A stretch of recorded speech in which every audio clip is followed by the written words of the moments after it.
Tahukah saudara-saudara bahwa ujian terakhir yang dihadapi oleh Abraham adalah ujian ketaatan. Setelah dia melalui berbagai macam ujian semester atau ujian kenaikan iman, mulai dari ujian kejujuran, ujian kelaparan, ujian dalam hal memberi, ujian melalui peperangan, ujian membuat pilihan. Di pasal 22 ayat yang pertama, Abraham harus menghadapi ujian akhir. Dan ujian ini cukup berat, saudara-saudara. Karena apa? Abraham harus menyerahkan anak perjanjian. Dia harus mengorbankannya seperti permintaan Tuhan. Kamu pergi ke sebuah gunung atau bukit Muria. Kamu persembahkan anakmu sebagai korban bakaran. Saudara-saudara, kalau saya dalam posisinya Bapak Abraham, mungkin saya akan memprotes Tuhan. Tuhan, ini bagaimana? Engkau yang dulu menyuruh saya meninggalkan kampung halaman, meninggalkan orang tua, meninggalkan sanak famili untuk pergi ke sebuah tempat demi janji. Kamu akan aku jadikan bangsa yang besar.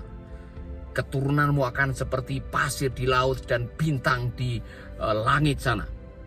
Ini anak yang sudah kami tunggu 15 tahun dan sekarang sudah besar. Ada yang mengatakan sudah 12-13 tahun atau sudah 17 tahun.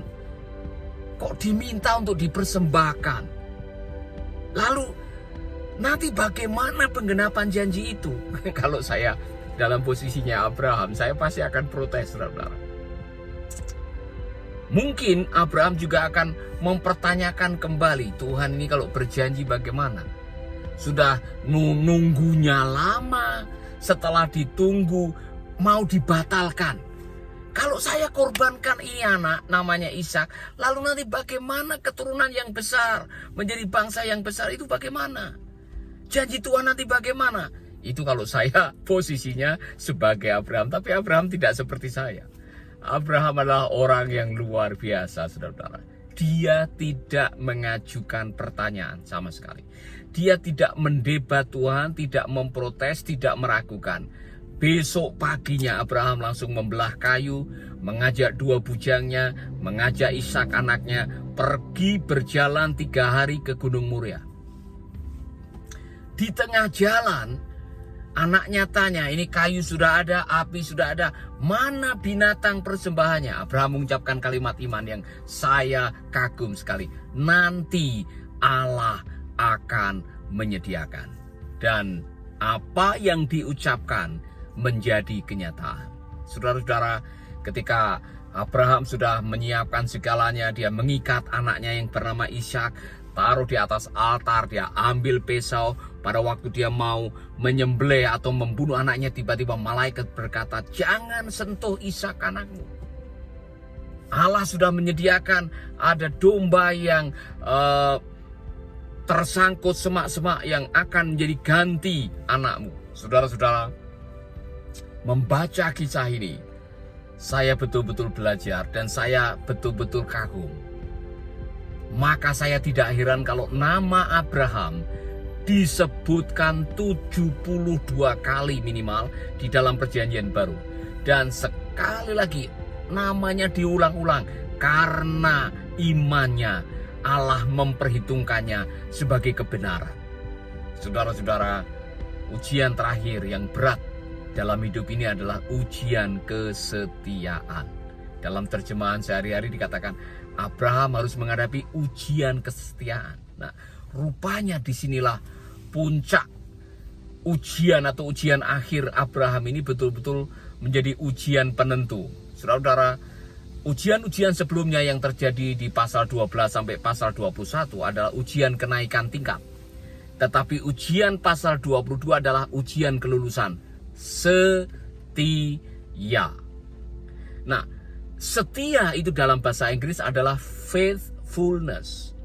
Dari dua kata faith, iman, full, penuh. Jadi selama perjalanan kejadian 12 sampai kejadian 21 adalah ujian kenaikan iman. Dan setelah menjalani ujian-ujian kenaikan iman, itulah pasal 22 Abraham membuktikan kepenuhan imannya, faithfulness. Luar biasa. Dalam hidup ini, Tuhan akan mengizinkan Anda memasuki ujian demi ujian kehidupan. Ujian kenaikan tingkat iman, ujian karakter, ujian pendewasaan mental, ujian menghadapi kesulitan demi ketabahan hati. Segala macam ujian saudara akan lewati. Karena apa? Di ujung kehidupan yang Tuhan mau adalah menjadi pribadi yang taat, pribadi yang setia. Kesetiaan harga mati di hadapan Tuhan. Makanya waktu Anda masuk surga, hanya ada satu kalimat yang mengatakan, "Sabaslah, hambaku yang baik dan setia." Allah menghargai kesetiaan, maka jangan pernah mengkhianati Tuhan, jangan pernah mengkhianati pasangan, jangan pernah mengkhianati panggilan, jangan pernah mengkhianati persahabatan. Tuhan memberkati, semoga Anda lulus. Kalau belum, belajarlah dari Bapak Abraham. God bless you.